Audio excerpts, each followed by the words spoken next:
Greek পুরাণের এক করুণ অথচ শক্তিশালী চরিত্র হল ক্যাসান্ড্রা। বলা হয় তিনি ছিলেন অসাধারণ সুন্দরী, এতটাই যে অলিম্পাসের দেবতারাও তার দিক থেকে চোখ ফেরাতে পারতেন না। স্বয়ং সূর্যদেব অ্যাপোলো তার প্রেমে পড়েছিলেন।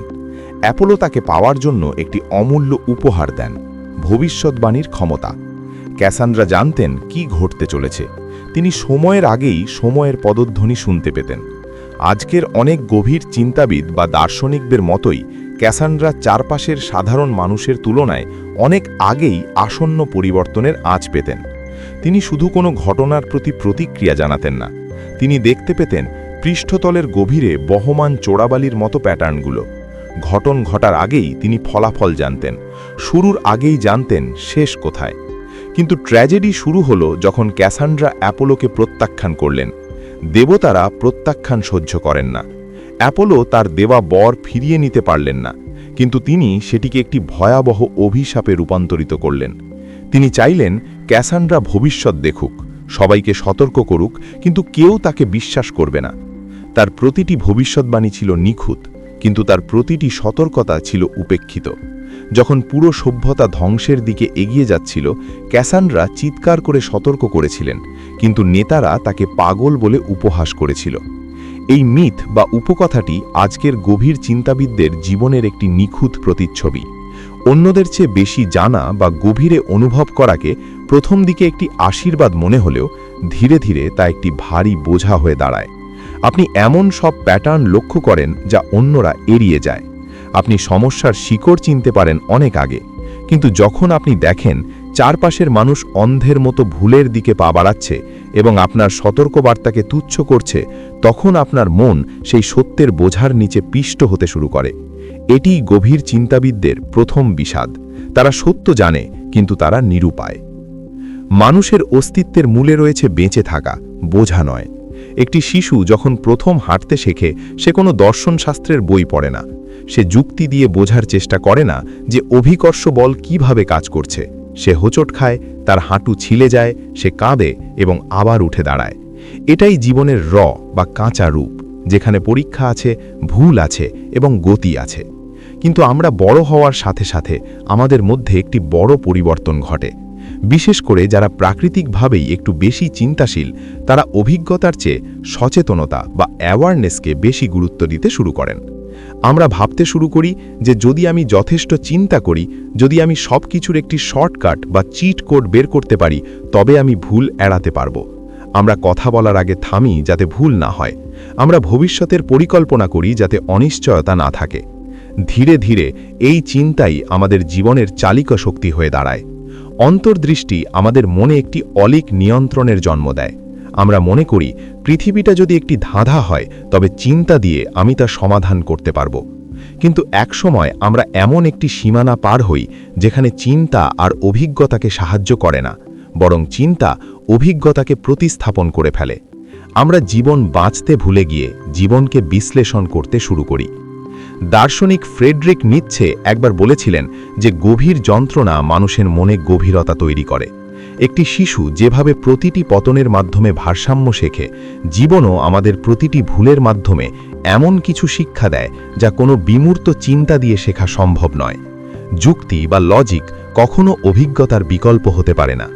তবুও গভীর চিন্তাশীল মন এই সত্যকে অস্বীকার করতে চায়। তার মাথায় একটি সর্পিল যুক্তি কাজ করে। যদি একটু চিন্তা আমাকে সাহায্য করে, তবে আরও বেশি চিন্তা আমাকে আরও বেশি নিরাপত্তা দেবে। এই মানসিকতা থেকে জন্ম নেয় একটি বিপজ্জনক অভ্যাস, যাকে মনোবিজ্ঞানের ভাষায় বলা হয় মেটাকগনিশন। দার্শনিক অ্যালান ওয়াটস চমৎকার একটি কথা বলেছিলেন, একজন ব্যক্তি যে সব সময় চিন্তা করে, তার কাছে নিজের চিন্তাভাবনা ছাড়া আর কিছু নিয়ে ভাবার থাকে না। তাই সে বাস্তবতার সাথে সম্পর্ক হারিয়ে ফেলে এবং বিভ্রামের এক জগতে বাস করতে শুরু করে। মেটাকগনিশন হলো আপনার নিজের চিন্তা নিয়ে চিন্তা করা। আপনি শুধু ভাবছেন না, আপনি কেন ভাবছেন তাও বিশ্লেষণ করছেন। আপনি নিজেকে পর্যবেক্ষণ করছেন, নিজের প্রতিটি প্যাটার্ন খুঁজে বের করার চেষ্টা করছেন। প্রথমে এটি আপনাকে এক ধরনের বৌদ্ধিক তৃপ্তি দেয়। আপনার মনে হয় আপনি অন্যদের চেয়ে বেশি সচেতন। আপনি যেন সেই ক্যাসান্ড্রার মতো জেগে আছেন যখন বাকি বিশ্ব ঘুমাচ্ছে। কিন্তু এর একটি বড় মূল্য আছে। চিন্তাকে দুই ভাগে ভাগ করা যায়, প্রতিফলন এবং পুনরাবৃত্তি। প্রতিফলন হলো স্বাস্থ্যকর, যা আপনাকে কোনো সমাধানের দিকে নিয়ে যায়, আর পুনরাবৃত্তি হলো একটি লক্ষ্যহীন চাকা, যা আপনাকে একই চিন্তার গোলকধাঁধায় বারবার ঘুরিয়ে মারে। দুর্ভাগ্যবশত বেশিরভাগ গভীর চিন্তাবিদ পুনরাবৃত্তির ফাঁদে পড়ে যান। তারা প্রতিটি অনুভূতির উৎস খোঁজেন, প্রতিটি আবেগের মনস্তাত্ত্বিক মূল খুঁড়ে বের করতে চান। এটি একসময় মুক্তির বদলে একটি বড় জেলখানায় পরিণত হয়।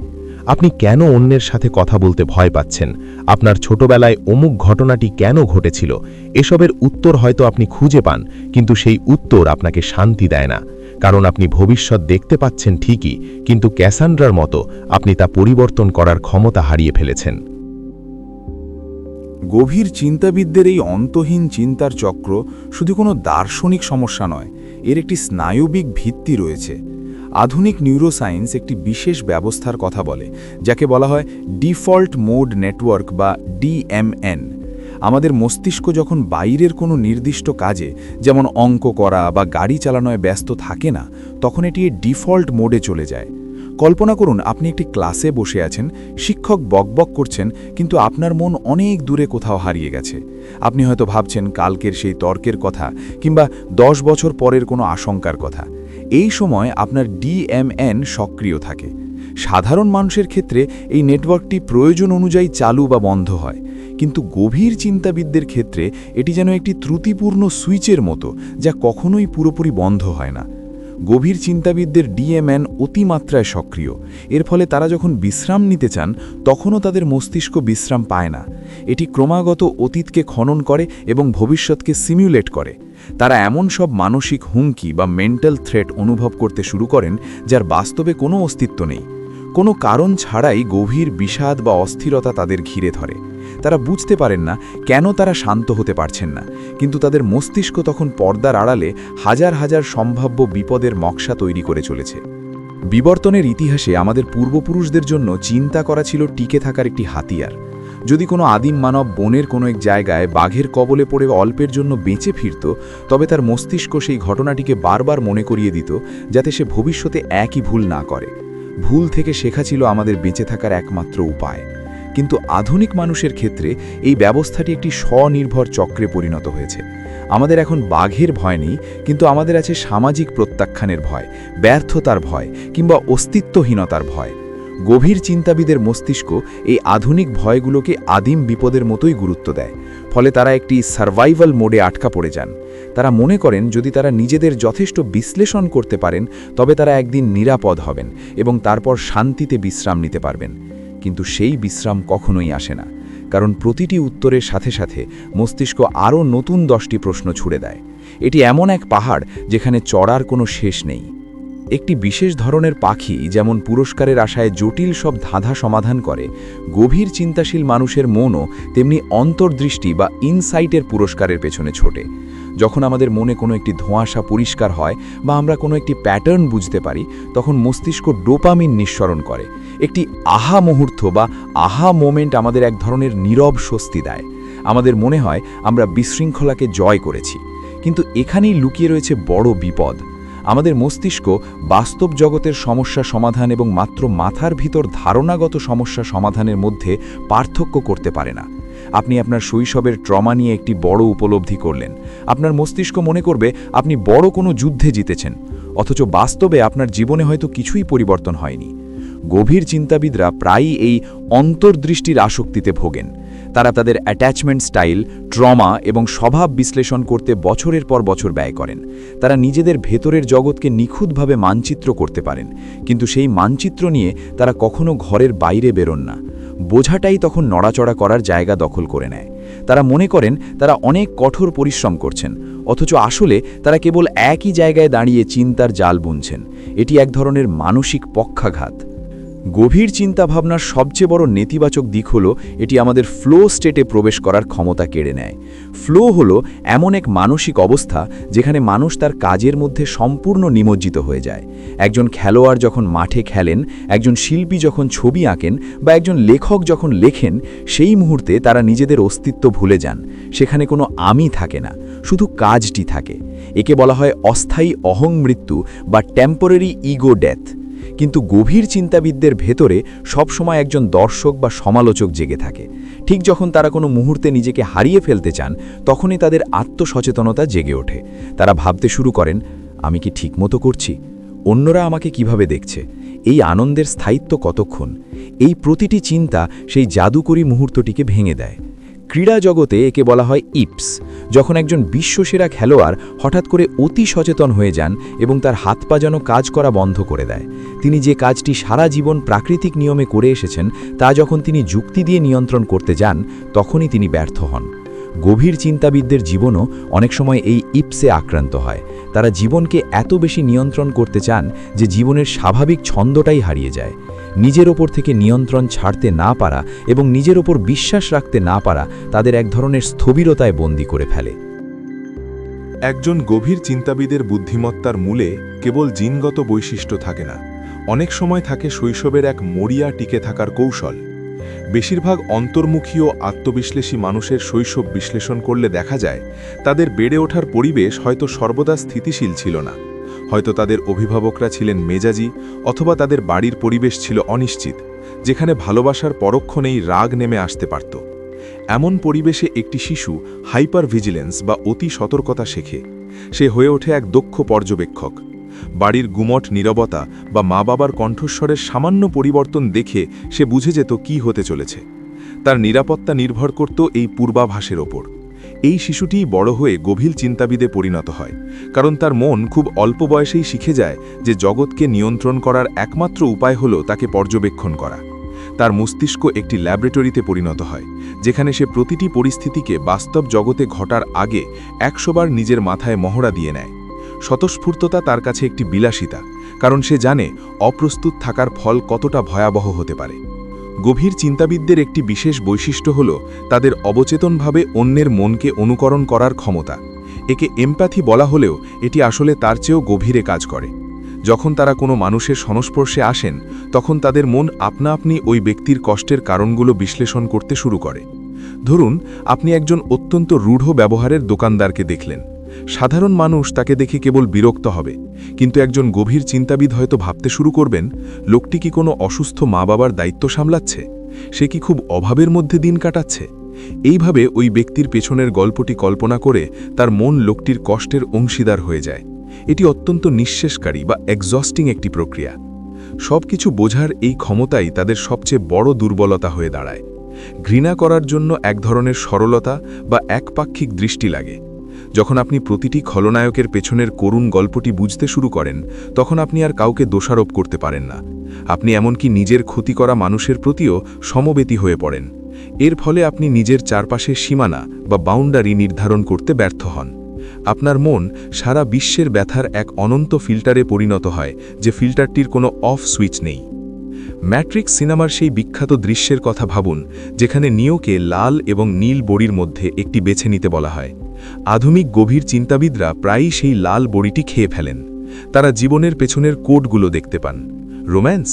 তারা দেখেন এটি কেবল বিবর্তনীয় প্রবৃত্তি আর হরমোনের খেলা। কেরিয়ার? এটি কেবল স্ট্যাটাস বা সম্মানের সিঁড়ি। সমাজবিজ্ঞানী ম্যাক্স ওয়েবার একে বলেছিলেন মোহভঙ্গ। জগৎটা যখন জাদুমুক্ত হয়ে যায়, তখন তা কেবল একটি মেকানিজমে পরিণত হয়। গভীর চিন্তাবিদ তার নিজের আবেগের প্রতিও একজন সার্জনের মতো নির্লিপ্ত হয়ে পড়েন।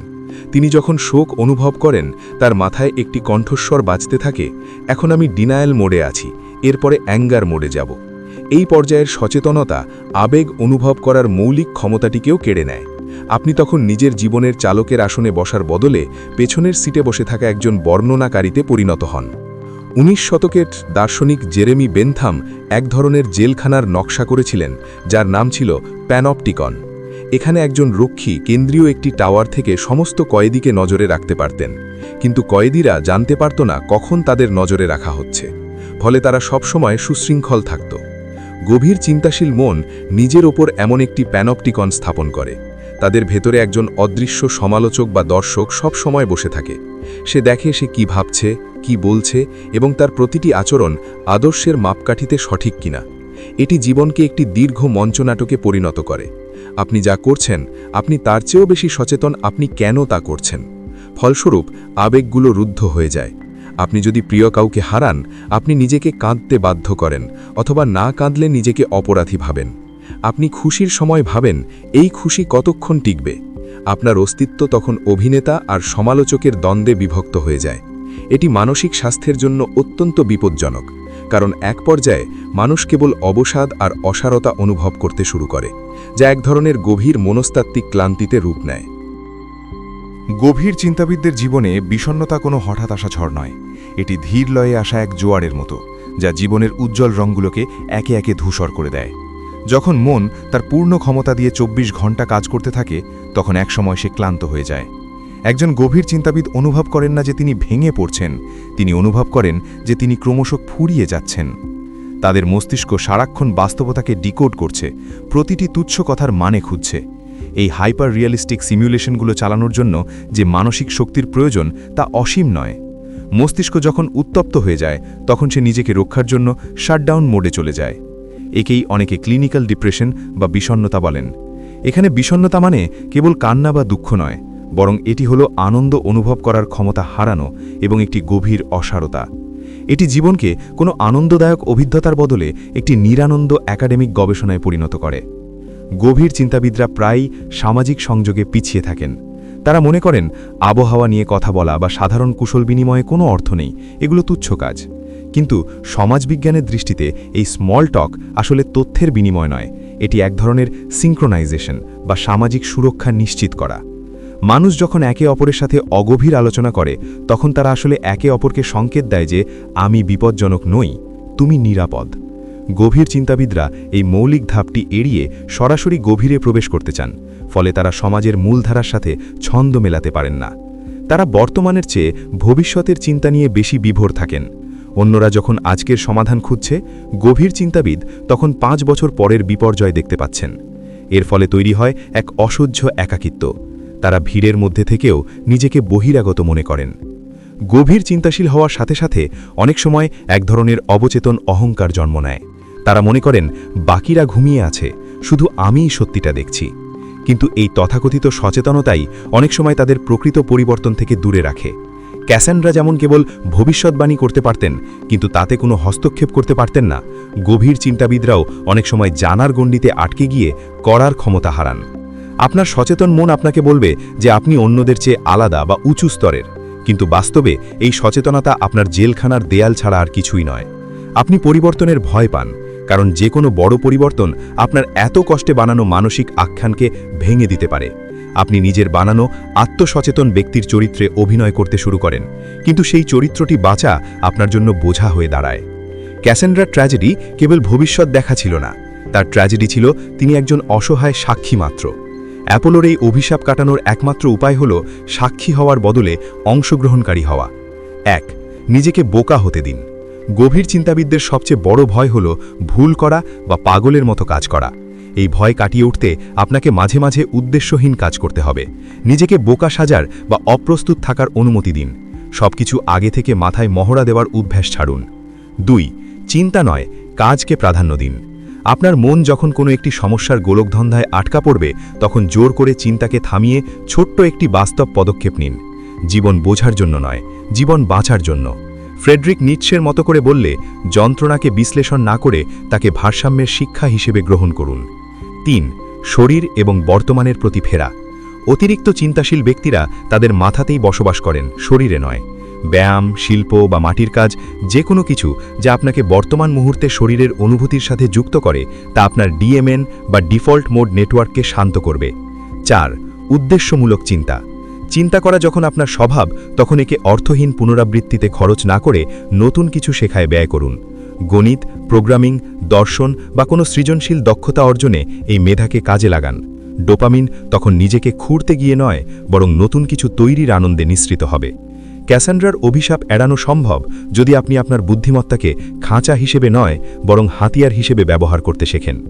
গভীর ভাবনাচিন্তা জীবনের রং চুষে নিতে পারে, আবার জীবনকে অন্য উচ্চতায় নিয়ে যেতে পারে।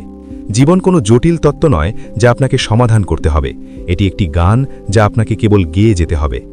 মনে রাখবেন, ম্যাট্রিক্সের কোড দেখতে পাওয়া মানেই সব শেষ নয়। সেই কোডকে নিজের সুবিধামতো পরিচালনা করে মাটির পৃথিবীতে বিচরণ করাটাই আসল স্বাধীনতা। আপনি কি কেবল দর্শক হয়ে জীবনের সমাপ্তি দেখবেন, নাকি সেই ভুল করা শিশুর মতো আবার হাঁটতে শিখবেন যে আঘাত পেতে ভয় পায় না? গভীর চিন্তা আপনাকে হয়তো পথ দেখাবে, কিন্তু হাঁটার দায়িত্বটা আপনার শরীরের এবং আপনার সদিচ্ছার। ক্যাসেন্ড্রাকে জয় করার শক্তি আপনার নিজের হাতের কাজ আর সক্রিয়তার মধ্যেই লুকিয়ে আছে।